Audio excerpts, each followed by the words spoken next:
This is Richard back at you. Today we're working on a 96 Dodge 4-wheel drive with a 5.9 gas. The customer brought it in, said it wasn't shifting right, acting really erratic. The fluid does smell really burnt and stuff like that, so it doesn't have any coats. We're going to get this thing apart and see what it looks like. Now, we had did a video the other day on the dust cover, keeping dirt and stuff out of these things. If you can leave it off or on. We like putting them on, but if you look here how much dirt got in this bell housing. Now it did have a rear main seal leak really bad, but you can just see how much oil attracted dirt to get inside this bell housing here without the covers and stuff on it. So you always want to try to put your covers on. Now this is a lockup tranny. It does have what we call a 90-degree torque converter. If you notice, it's got, some of them say 90, but the identification is this little mark right here. Some of them physically do say 90 on them though. 90 degree means this thing will only bolt up a certain direction. It will not bolt up every direction. You have to turn it a special way and it'll bolt up. There's actually a dot on the flywheel. If you line this up to the dot on the flywheel where these bolts are, there's a dot right here. If you line that up to here, then it will bolt up. But if you don't do that, then you'll sit here 4 times and try to spin this thing around. And what's bad is some of these have weights on them where you can't turn it to each lug to see if it fits. So you have to put it in there right the first time just to get them to line up because they will not turn. So fluid still looks pretty red. But if you get in here and look and just see how much dirt the rear main seal oil attracted into the front of this bell housing here. It's kind of crazy how clean it is up here, but how much it is in here. Now this is a lockup tranny. I want to show you something here. Now if you notice, this does not have a lockup seal here like your 4L60Es, your 4L80s and stuff like that.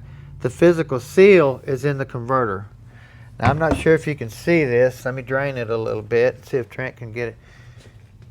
I'm not sure if you can see it, but down inside there is physically a seal built into the converter for lockup. We'll go back to that. Yeah, we'll go back to that, maybe let it drain a little bit, but we've had a couple issues on these converters coming in here where they put that seal in backwards and have no lockup, so a lot of things can happen.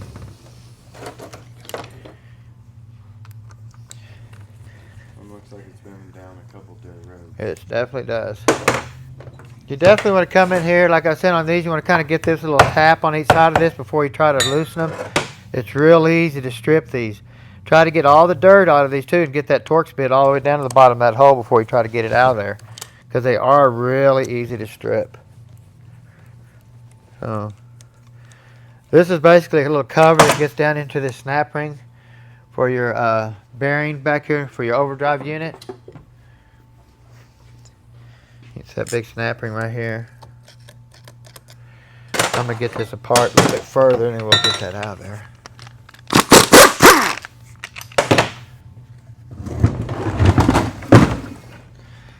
You do have your output speed sensor right here. A lot of times these are really coated with trash and stuff like that, but this still looks pretty good. Yep.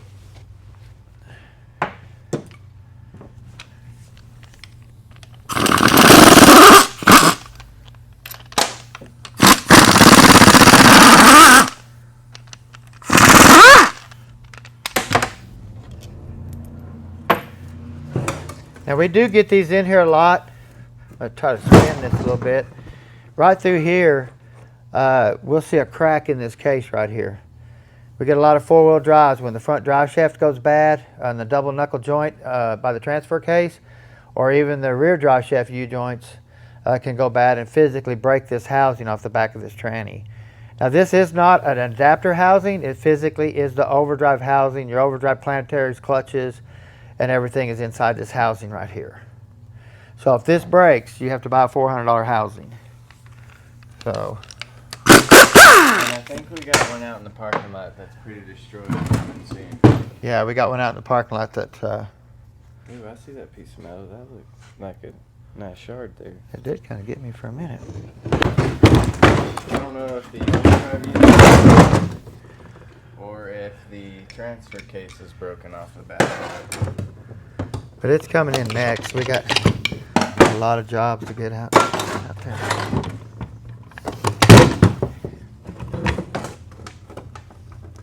Now here's your overdrive piston that applies your overdrive clutch, and it also releases your direct clutch.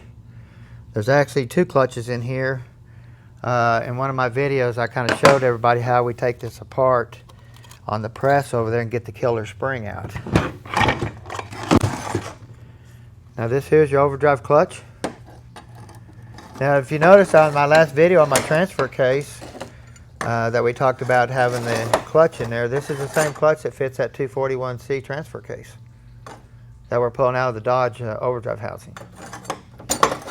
So, pretty crazy. Pretty crazy. Kind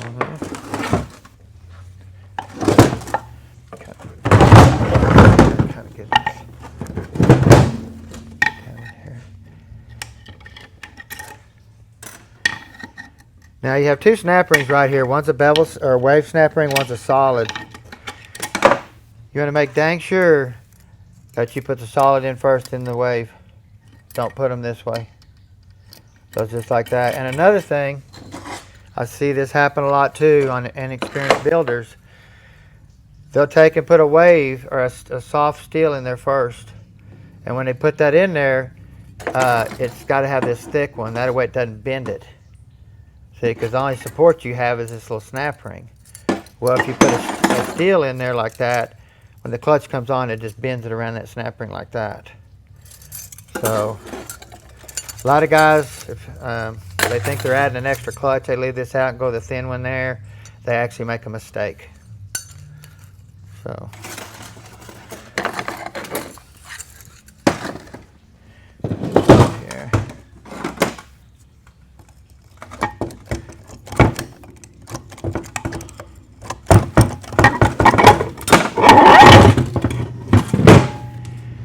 Now this is your overdrive direct clutch right here. This is the one we put over in the press and press that big spring out and get all the clutch and stuff like that. I have another video out there that you can go back and watch to take this apart and kind of give you some history on that thing there. I'm not going to do it in this video, but you can go back and watch that one. You also want to look in here. I'm going to get this snap ring out right here. These things are really bad about wearing in here. Try to get that dang thing out there. I'm going to get out real easy. Come on, baby. Now, Trent, can you see down in here? We're about to look. Can you see that right there, how that's not square no more? I don't know if you can see that down in there. I lost my flashlight and I got to get a new one tomorrow from the Mako tool truck, but Nope, I can't see it. you can't see it. But what happens, this snap ring wears in this groove right here and causes excessive overdrive in play in the back of the housing here. So if you can't take that out by shimming it with shims and stuff like that to get this back in line, you have to replace the housing. So now there is ways to get it back in line, but you can get it so far wore out that there's no way to grab it. Here, let me try this. Let me put the light right here. Can you see that down in there now? We might be able to now. Dang it. It just is not going to do it, guys. Yeah. Sorry, we'll get that. But you can next look time. in there if you get your unit apart or something like that and look for that wear. It's a real critical area.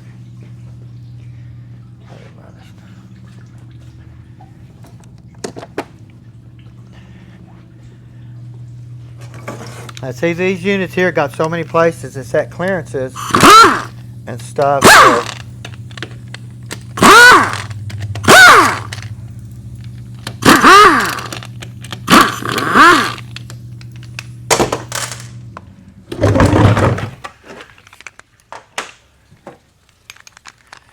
now this does have a TV cable.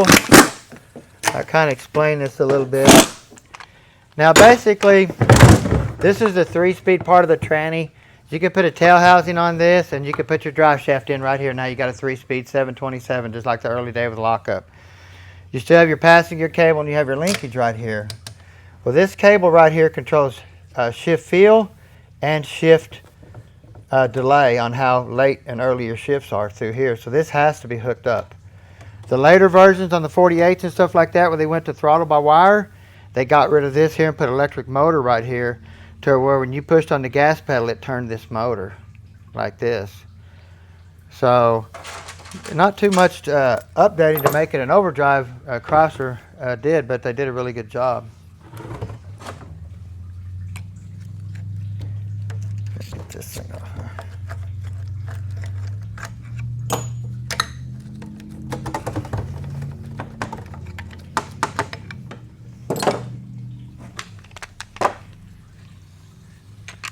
Now this is your intermediate band adjustment. I'm not going to mess with that because that looks like it's out really far. So I'm going to go ahead and pull the pan off and pull the valve body out. And I want to look at that before I do that. Like somebody tried to adjust it and it's just way, way out.